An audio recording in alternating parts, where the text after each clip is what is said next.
आज बच्चों हम कक्षा 12वीं फिजिक्स अध्याय 4 गतिमान आवेश और चुंबकत्व, इसके अंतर्गत धारावाही वृत्तीय कुंडली की अक्ष पर चुंबकीय क्षेत्र की तीव्रता का व्यंजक ज्ञात करेंगे। इसके पहले वाले लेक्चर में हमने धारावाही वृत्तीय कुंडली की केंद्र पर, कहां पर, केंद्र पर चुंबकीय क्षेत्र की तीव्रता का व्यंजक ज्ञात किया था। अब हम केंद्र पर नहीं अक्ष पर करेंगे, ठीक है ना। ये काफी इंपॉर्टेंट है और थोड़ा बड़ा डेरिवेशन है। ये देखें, ये मैंने एक कुंडली बनाई है, पर ये कुंडली मालूम किस टाइप से बनी है। ये कुंडली का तल कांच के तल के लंबवत है, मतलब ऐसी रखी है ना, ऐसी रखी है, मतलब ये ऐसी रखी है, ऐसी, ये कांच के तल में हो गई और ये कांच के तल के लंबवत ऐसी रखी है। और ये इसका केंद्र है, और केंद्र से लाइन की जिसकी अक्ष है, इसको क्या बोलेंगे, इसकी अक्ष है। अब इसकी अक्ष पर, यहाँ पर मान लीजिए कोई बिंदु है अक्ष पर, यहाँ पर। अब यहाँ पर हमें चुंबकीय क्षेत्र की तीव्रता ज्ञात करनी है। इसके मैंने पी नाम दे दिया इस बिंदु को। इस पर मुझे चुंबकीय क्षेत्र की तीव्रता ज्ञात करनी है। केंद्र को क्या नाम दे दिया, ओ। और इसमें ये धारावाही कुंडली है, और इसमें मान लीजिए वो ऐसे करंट प्रफ्लो हो रहा है, आई करंट यहाँ से ऊपर जा रहा है, यहाँ से कहाँ जा रहा है, तो ऐसे जा रहा है, ठीक है ना, ऐसे। फिर से मैं आपको बता दूं, चित्र में एक वृत्तीय कुंडली प्रदर्शित है जिसका तल कांच के तल के लंबवत है। कैसा है, कांच के तल के लंबवत, मतलब ऐसी रखी है, ऐसी कंडीशन है। और ये क्या है, उसकी अक्ष है। अब इसकी अक्ष पर कोई बिंदु P है, इस पर हमें क्या करना है, चुंबकीय क्षेत्र की तीव्रता ज्ञात करना है अक्ष पर, ठीक है ना। इसका केंद्र O है और इसकी त्रिज्या मान लीजिए A है। त्रिज्या को मैंने क्या मान लिया, A। ऊपर भी त्रिज्या A हो जाएगी, नापेंगे तो, नीचे भी नापेंगे तो क्या हो जाएगी, A, ये त्रिज्या, ठीक है ना। हमने इसका एक अल्पांश लिया, छोटा सा एक अल्पांश, इसको नाम दे दिया AB। इसकी लंबाई है मान लो DL। DL लंबाई का हमने एक अल्पांश ले लिया। क्या ले लिया, अल्पांश। और अल्पांश से बिंदु P को मिलाया मैंने, ये मिलाया। अब अल्पांश से इस बिंदु तक की दूरी है मान लीजिए R। कितनी है, R है। और इसकी अक्ष से बिंदु की दूरी है X, केंद्र से। तो वृत्ताकार कुंडली के केंद्र से बिंदु की दूरी कितनी है, X है। और अल्पांश से बिंदु P की दूरी कितनी है, R है। सब कुछ समझ में आ रही, बात नहीं आ रही है, क्लियर है ना बात, ठीक है। अब इसमें जो करंट फ्लो हो रहा है बच्चों, करंट, तो यूं मान लीजिए करंट ऐसे, ये हिस्सा कहलाया अंदर का, हिस्सा कहलाया बाहर का। तो करंट ऐसे आएगा, आएगा ना, तो इसमें से करंट आएगा बाहर, इसमें से कहां जाएगा, अंदर जाएगा। अब मैं इसके सामने एक और अल्पांश ले लूं A', तो इसमें से करंट कहां जाएगा, अंदर, इसमें से कहां आएगा, बाहर, क्लियर है ना। तो अगर मैं दाएं हाथ की हथेली का नियम लगाऊं, कौन सा नियम, तो देखो अंगूठा हो गया धारा की दिशा में, धारा बाहर जा रही है, और अंगुलियां कहाँ हो गई हैं, बिंदु की ओर। तो चुंबकीय क्षेत्र दिशा होगी हथेली की लंबाई बाहर की ओर, देखो ऐसी हो जाएगी। तो यहाँ पर चुंबकीय क्षेत्र दिशा कहाँ हो जाएगी, यहाँ हो जाएगी, इसके लंबवत। ए वाली जो रेखा है ना, इससे 90 का कोण बना करके लंबवत यहाँ हो जाएगी। ये मैंने चुंबकीय क्षेत्र की दिशा, मान चुंबकीय क्षेत्र का नाम दिया DV, तो DV वेक्टर की दिशा ये हो जाएगी। ये DV किसके कारण है, चुंबकीय क्षेत्र AB के कारण। किसके कारण है, बात समझ आ रही नहीं आ रही है, आ रही नहीं आ रही है। अब मैं चित्र को पूरा करने के लिए आगे बढ़ता हूं, ठीक है ना। अब मान लीजिए AB का व्यासाभिमुख अल्पांश है A', व्यासाभिमुख मतलब बिल्कुल व्यास के क्षणों पर, बिल्कुल सामने।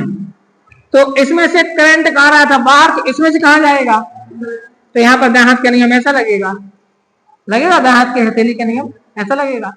ये बिंदु की ओर है उंगलियां, और अंगूठा कहां पर है, करंट की दिशा में। तो चुंबकीय क्षेत्र की दिशा कहां होगी, इस टाइप से, हथेली की लंबाई बाहर की ओर। तो चुंबकीय क्षेत्र की दिशा यहाँ पर कहां हो जाएगी, इस तरफ हो जाएगी। बात समझ आ रही ना। और मैं यहाँ से इसको मिला देता हूँ, ठीक है ना, और P को मैं थोड़ा इधर उधर कर देता हूँ, कितना करे पी को इधर उधर के ये करेगा, ठीक है ना। तो ये हो जाएगी काय की दिशा, बताओ D B dash. D B dash क्या है, इसके कहा चुंबकीय क्षेत्र, इसकी दिशा कहाँ हो जाएगी, नीचे को इसके लंबवत। ये बात समझ में आ रही ना कि नहीं आ रही, इसके कैसी होगी, लंबवत। ये बात सबको क्लियर हो गई, क्लियर है। अब मान लीजिए ए वाला जो कोण है, ए वाला जो कोण है ये कोण मान लीजिए फाई है, कितना है, फाई है ये ऊपर वाला कोण। तो चूंकि ये दोनों रेखाएं बराबर होंगी, ये वाला कोण भी कितना होगा, नीचे फाई ही होगा, ठीक है ना। अच्छा अब क्या होगा, जैसे मैंने अब इसका वियोजन किया, इसका वियोजन, तो इसका वियोजन तो एक घटक आएगा इसका ऊपर,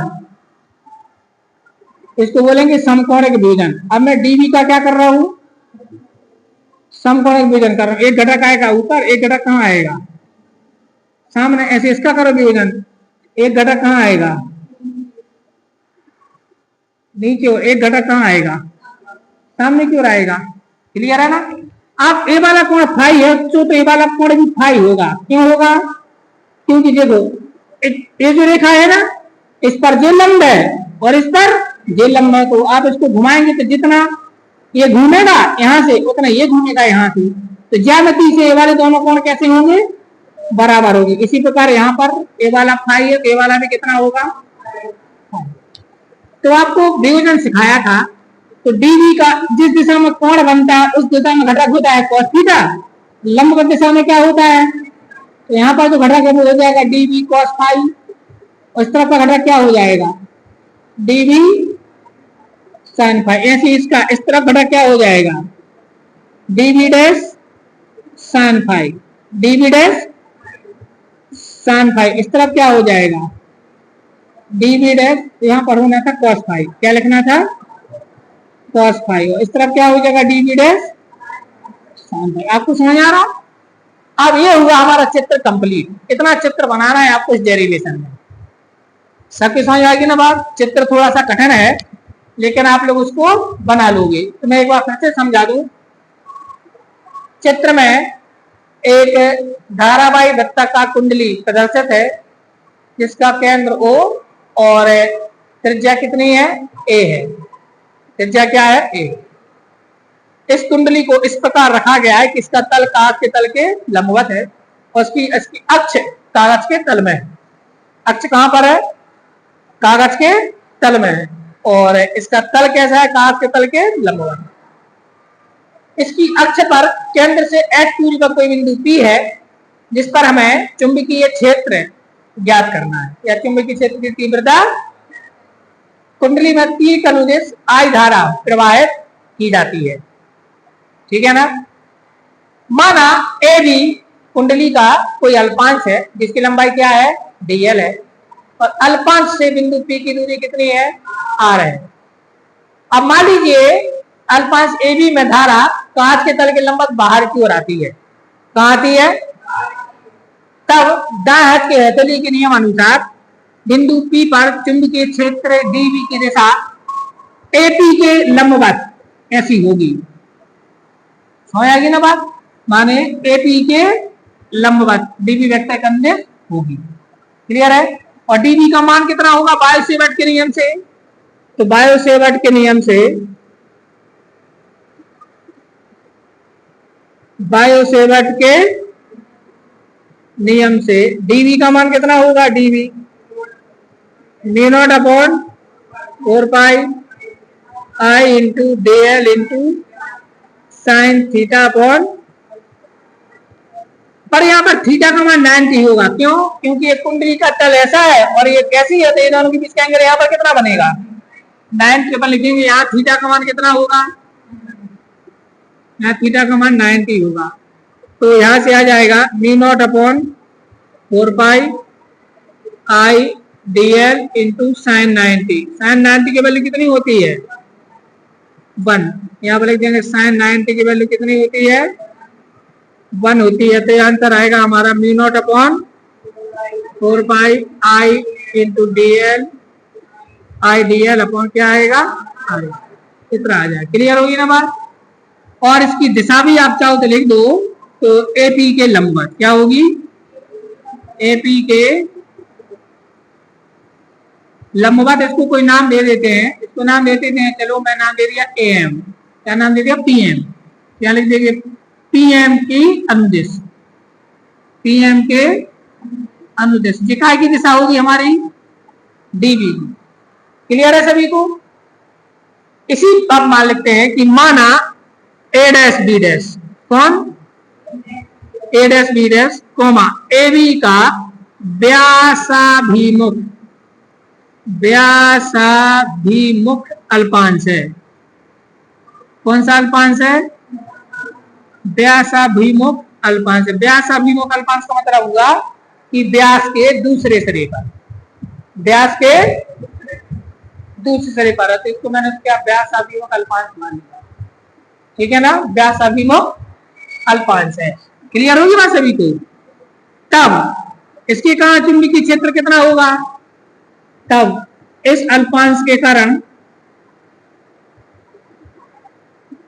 इस अल्पांश के कारण बिंदु किस पर?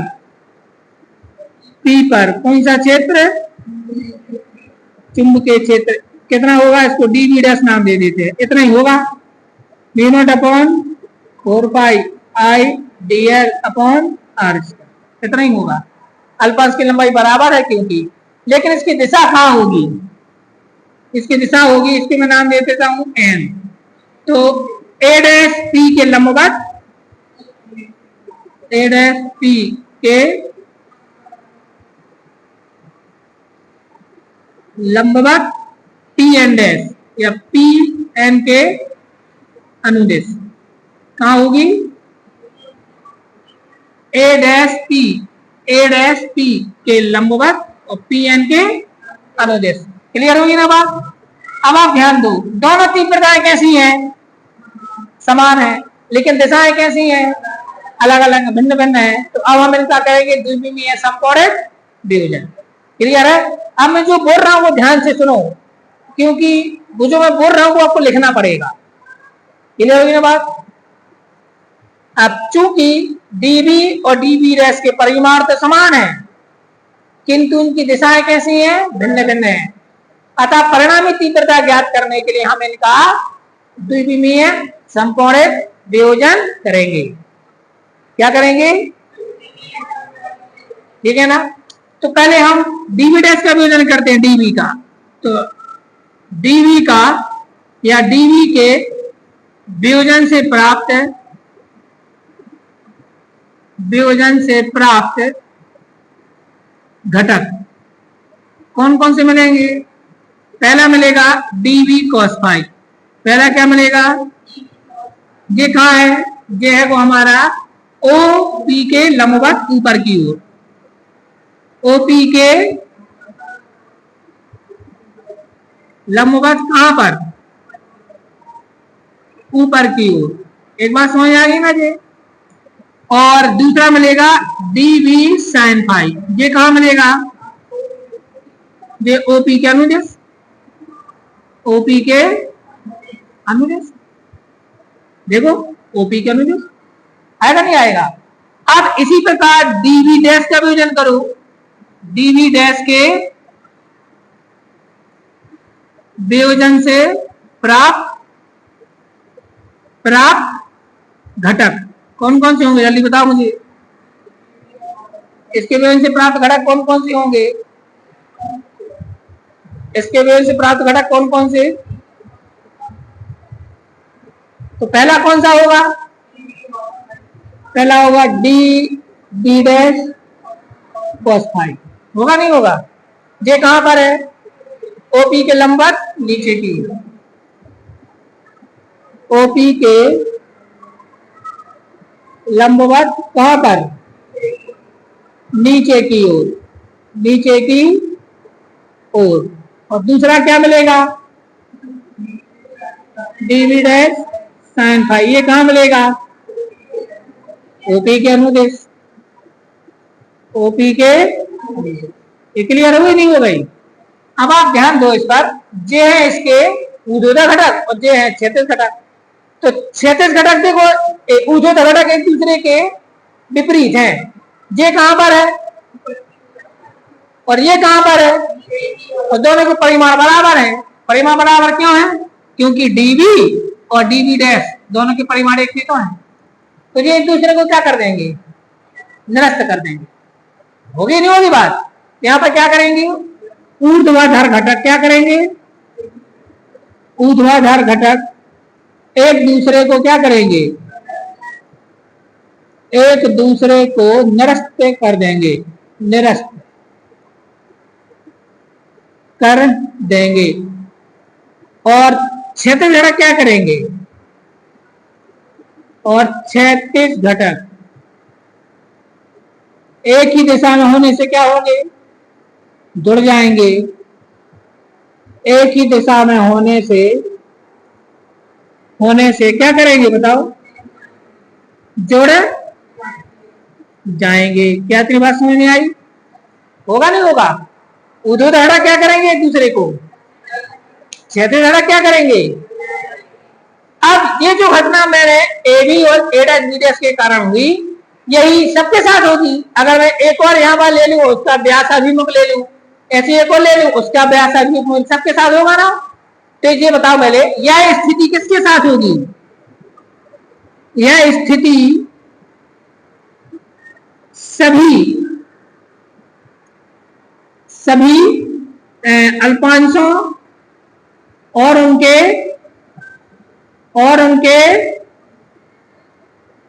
व्यासाभिमुख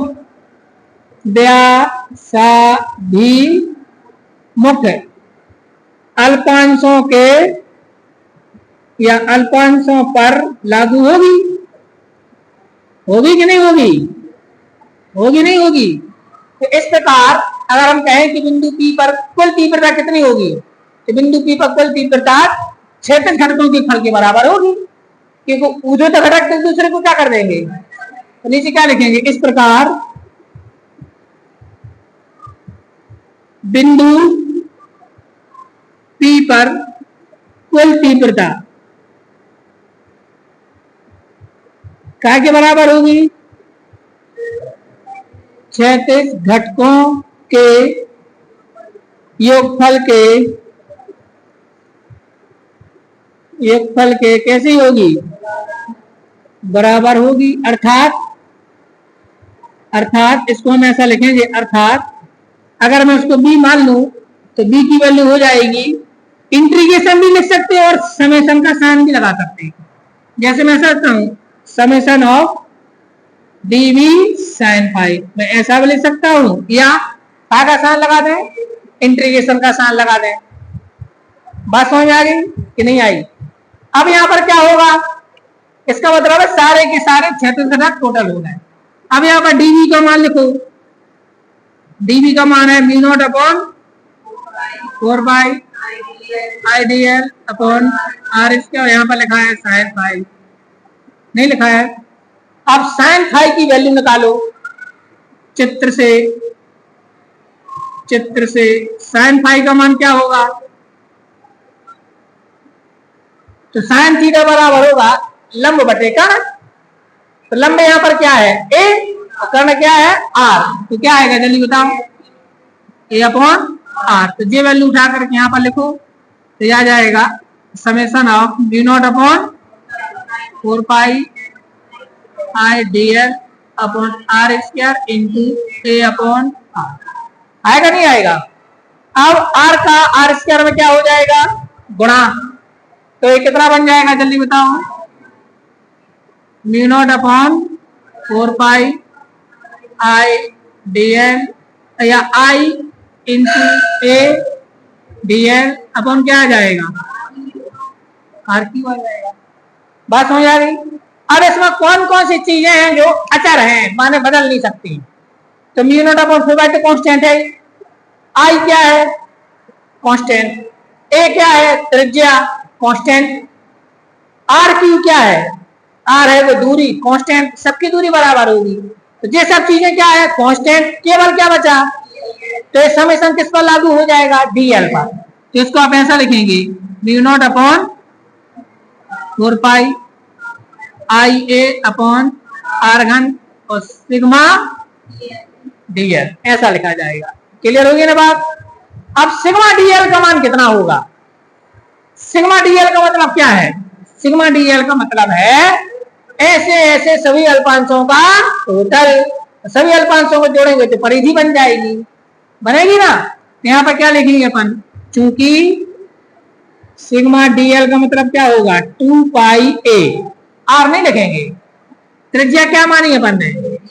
ए लिखेंगे। त्रिज्या आर होती तो त्रिज्या वाली वैल्यू उठाकर यहाँ लिखो, इसलिए बी की वैल्यू क्या आएगी? Mu naught upon 4 pi I A upon R Q into 2 pi A. आएगा नहीं आएगा? अब ये अपने पास आ गया B naught upon 4 pi 2 pi I A square upon क्या है? R Q. अब आर की वैल्यू हमें यहां से निकालना है, पाइथागोरस प्रमेय लगाओ। किसमें? इसको दे दो अपन समीकरण नंबर 1। आप लिखो त्रिभुज किसमें? ए ओ पी में पाइथागोरस प्रमेय से, मैंने पाइथागोरस थ्योरम से क्या आएगा? आर स्क्वायर बराबर ए स्क्वायर प्लस एक्स स्क्वायर। तो आर स्क्वायर बराबर आएगा ए स्क्वायर प्लस, यहां से बार घटा दो तो आर बराबर क्या आ जाएगा? बार घटाएंगे तो आर बराबर क्या आएगा? अंडर रूट की जगह पर अपन ऐसा लिखेंगे A square plus X square whole to the power 1/2, मतलब अंडर रूट, इसी को अंडर रूट बोलते हैं। और अगर मैं यहां पर घन कर दूं दोनों पक्षों का घन, तो आर घन की वैल्यू क्या आएगी? A square plus X square whole to the power 3/2। दोनों तरफ घन कर दो, यहाँ पर 3 का गुणा करेंगे आर घन, यहाँ पर 3/2 हो जाएगा। क्लियर हो गई ना बात? क्लियर है बात सभी को? क्लियर है इतना? अब ये वाली वैल्यू जाके कहां लिखना है? समीकरण 1 में। तो मैं कहां पर लिख दूं अब समीकरण 1 में वैल्यू है? यहां पर लिख दें क्या? आ जाएगी? हाँ आ जाएगी, ठीक है ना। यहां लिख दो समीकरण 1 में, किसमें? मान रखने पर, समीकरण 1 में मान रखने पर। तो बताओ बी का मान क्या आ जाएगा? बी का मान आएगा B naught upon 4 pi 2 pi I A square, नीचे आएगा A square plus X square whole to the power 3/2। ये है वो चुंबकीय क्षेत्र की तीव्रता का डेरिवेशन। ये है, ये क्या का सूत्र है हमारा? धारावाही वृत्तीय कुंडली की अक्ष पर, कहां पर? अक्ष पर चुंबकीय क्षेत्र की तीव्रता का सूत्र होता है B = mu naught upon 4 pi 2 pi I A square upon A square plus X square whole to the power 3/2। अगर आप इसको काट दोगे 2 बार, 2 दूनी 4, पाई से पाई कट गया, mu naught I A square upon 2 A square plus X square whole to the power 3/2 ऐसा हो जाएगा।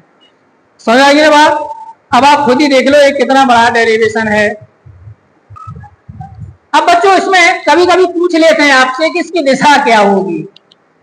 दिशा, अब इसकी दिशा ढूंढो, जल्दी ढूंढो, वापस चलो, इसकी दिशा वापस चलो, ये लिखी।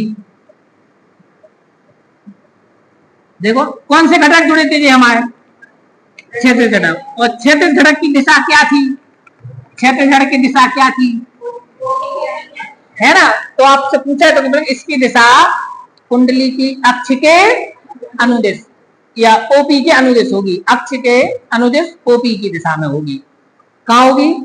अक्ष के अनुदिश ओपी की दिशा में। क्लियर होगी ना बात? दिशा। मात्रा क्या होगा? टेस्ला। चुंबकीय क्षेत्र की तीव्रता है तो मात्रा क्या होगा? टेस्ला होगा। तो चुंबकीय क्षेत्र की तीव्रता कैसा है, मात्रा क्या होता है? टेस्ला। अब अगर मान लीजिए इसमें एन फेरे हैं, एन, अभी कितने फेरे थे? अभी एक नहीं, कितने हैं? तो इसमें एन का गुणा हो जाएगा। यहाँ देखें, यदि कुंडली में फेरों की संख्या, यदि कुंडली में किसकी संख्या? फेरों की संख्या कितनी है? एन है। कितनी है? तब पता है सूत्र क्या हो जाएगा, तब यहां पर आएगा B बराबर mu naught upon 4 pi 2 pi N I A square. क्या आएगा 2 पाई आई ए स्क्वायर था, एन और आ जाएगा, और नीचे क्या आएगा A square plus X square whole to the power 3/2 ये होगा। ये कब होगा ये सूत्र? यदि कुंडली में पेड़ों की संख्या कितनी है एन है। तो इतना समझ में आ गया सभी को। अब इसकी विशेष स्थिति देखते हैं। कौन सी स्थिति? विशेष स्थिति। कुछ विशेष स्थिति है क्या? हाँ है।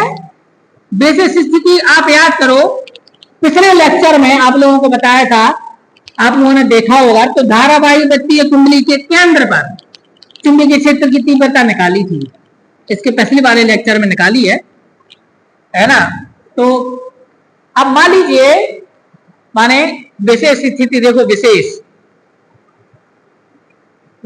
स्थिति। अब विशेष स्थिति में क्या आएगा देखो, यदि बिंदु P केंद्र पर हो, बिंदु P कहां पर हो, तो क्या होगा, माने यदि बिंदु P कहां पर हो, केंद्र पर हो, कहां पर हो, केंद्र पर हो, तब क्या होगा, तब x बराबर 0 हो जाएगा। भाई x की वैल्यू क्या हो जाएगी, भाई जैसे जो जितने पास आ जाते x कम होता जाएगा, और जो केंद्र पर आएगा तो x क्या हो जाएगा, इस सूत्र में x 0 करो तो b बराबर क्या आएगा, देखो जरा, mu naught upon 4 pi 2 pi N I A square, नीचे आएगा ए स्क्वायर के ऊपर 3/2 की घात। x तो 0 हो गया ना, नहीं हो गया, x खत्म, तो क्या बचेगा ए स्क्वायर के ऊपर कितने गया, अब ए स्क्वायर से स्क्वायर क्या गया, मी नॉट अपॉन 2 पाई से काट दी 2 बार, mu naught N I A square, नीचे यहां पर बचा 2 और ए घन आएगा, ए घन से इसका स्क्वायर कट गया। अब बताओ कितना बचू, mu naught N I upon 2a। याद करो कल जो निकला था इसके पहले केंद्र पर, तो केंद्र पर चुंबकीय क्षेत्र की तीव्रता होती है mu naught N I upon 2a। ए होती है कहां पर, केंद्र पर, जहां पर ए है त्रिज्या। अगर त्रिज्या r लेंगे तो यहाँ पर 2r आएगा, अगर त्रिज्या x लोगे तो क्या आएगा 2x। तो त्रिज्या आप क्या ले रहे हैं वो उस पर। अब मैंने ये क्यों कराया, क्योंकि आपको प्रश्न अगर ऐसा आ गया कि धारावाही वृत्तीय कुंडली की अक्ष पर चुंबकीय क्षेत्र की तीव्रता ज्ञात कीजिए और इसकी सहायता से केंद्र पर चुंबकीय क्षेत्र की तीव्रता भी निकालिए, तो यहां तक तो करना ही पड़ेगा। और क्या करना पड़ेगा, ये कंडीशन और लगानी पड़ेगी। और अगर आप, चूंकि आपके कोर्स में केंद्र पर चुंबकीय क्षेत्र की तीव्रता निकालने का डेरिवेशन अलग से नहीं दिया है, उसने जो उसके पहले मैंने कराया था इसके पहले वाले लेक्चर में, वो उसमें नहीं है बुक में, तो वो हमने अलग निकलवा दिया आपको। और अगर वो इसी की सहायता से निकालने को बोले तो ये तो आपको करना ही पड़ेगा और यहां तक करना पड़ेगा। सबकी समझ में आ गई बात कि नहीं आई? तो ये है हमारे पास धारावाही वृत्तीय कुंडली की कहां पर, अक्ष पर चुंबकीय क्षेत्र की तीव्रता। अब बच्चों हम समझते हैं एम्पियर का परिपथीय नियम। क्या है बच्चे, एम्पियर का परिपथीय नियम, ये देखते हैं ना, एम्पियर का कौन सा नियम, परिपथीय नियम। उसके बाद आपकी बुक में यही आ जाता है ना। एम्पियर का परिपथीय नियम कहता है बच्चों, निर्वात में किसी बंद वक्र के चारों ओर, निर्वात में किसी बंद वक्र के चारों ओर चुंबकीय क्षेत्र B का रेखीय समाकलन, चुंबकीय क्षेत्र B का रेखीय समाकलन उस वक्र द्वारा घिरी कुल धारा का B0 गुना होता है, B0 गुना होता है। जैसे मान लीजिए ये हमारे पास एक वक्र, कोई मतलब चालक इसमें धारा जा रही है, तो इसके आसपास क्या होगा, एक चुंबकीय क्षेत्र होगा, हो गई वो, तो ऐसा होगा ना, दाहक केजली के नियम अनुसार नहीं होगा। तो ये जो चुंबकीय क्षेत्र बना है ना बंद वक्र के चारों ओर, इसको मैंने क्या नाम दे दिया, बी। तो इस बी का जो रेखीय समाकलन है, चुंबकीय क्षेत्र बी का कौन सा समाकलन, रेखीय समाकलन, ठीक है ना। ये म्यू नॉट इंटू आई होता है।